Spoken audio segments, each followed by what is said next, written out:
I'd been in HBO for around 2 years at this point and was sailing along. Lacking any long term goals, I instead focused on short term ones. Get that project set up, hire that director, manage that angry, frustrated producer. My system of being a hugger for the emotionally handicapped was inherent and smooth now. I didn't even need to think about it. A friend and I used to joke about the 7 month rule, which is that for anything new, like a new job or a new approach to life, the first 2 months are, wait, what's going on? Then the next 2 months are, okay, yeah, I'm getting this. Then the next 2 months are, oh yeah, I got this. Then month seven is, I'm bored. I mean, I was working and succeeding. I was climbing a ladder, but to where?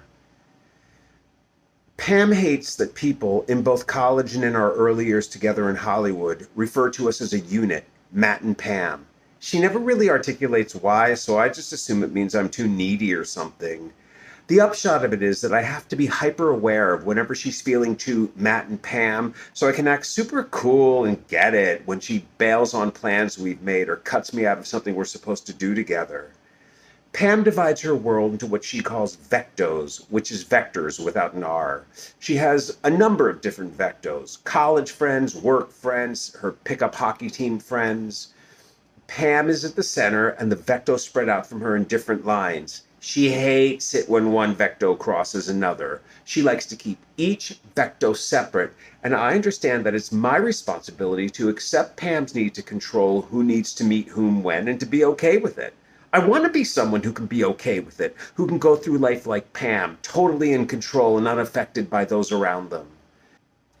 One place where Matt and Pam is still okay is in our screenwriting partnership, since Pam has no interest in being a screenwriter, just a TV writer where she writes on her own. Our partnership has continued unabated since college and is the one area where we can spend time together without impinging on Pam's need to keep me at bay. Just before I started HBO, we tried to sell our script, BK Lounge, as a spec. The script generates a huge amount of buzz, almost sells at two places, then vanishes into the Hollywood ether, only reconfirming for Pam her total lack of interest in the feature writing world. HBO decided to do a regime shift. Jeff Bewkes became head of HBO, and he got rid of Bob and soon after Richard, and brought in a new guy to run our division, someone named John Matoyan, who had previously run CBS movies and miniseries and later Fox TV.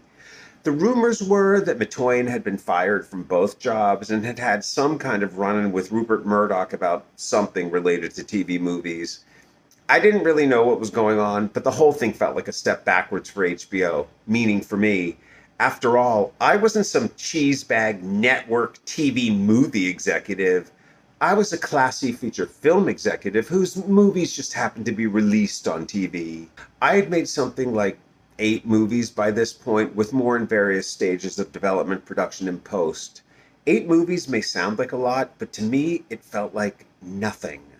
2 years, 8 movies, Golden Globes, Emmys, and just nothing. Part of the issue is that there's no sense of completion in Hollywood. Projects and relationships never seem to end. They take forever to start, flare passionately for a brief moment, then dribble away into the future, by which time you've moved on to something else. This is why by the time a movie you've sweated over premieres, you're not thinking, oh, isn't it wonderful that this piece of art I put time and effort into is finally going to go out into the world and be seen by others? Rather, showing up at the premiere is just another work event, and what you're really thinking is, finally, there's a light at the end of the tunnel, and it better be my town car.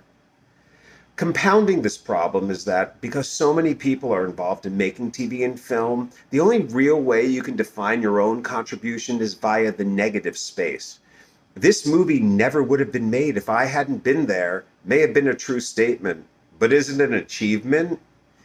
Everyone in Hollywood refers to whatever film they're working on as my movie, but really, a movie is possessed by anyone who claims it, since even if someone was only tangentially involved, how can you say whether or not it's theirs? Because whose movie is it? The person who optioned the source material but never had anything to do with it beyond that? The executive who bought it? The uncredited first draft writer? The director? But what if the director only took the film as a favor to the producer? Put another way, whose movie isn't it? The core problem, really, is that Hollywood is a luckocracy, and success is based on what happened rather than what you did. The link between your actions and a successful outcome exists not in reality, but in the minds of everyone else in Hollywood, and you needed to assert ownership in order to make that link. So, what did I need to do to make a movie mine? And if everyone else could say it was theirs, then how could I explain that it was really more mine? And without the ownership claim, then what was I doing other than moving information from one place to another? The movie I was currently working on, my movie, was a film called Breast Men and was a true story done as a black comedy about the 30-year rise and fall of the two doctors who'd invented the silicone breast implant.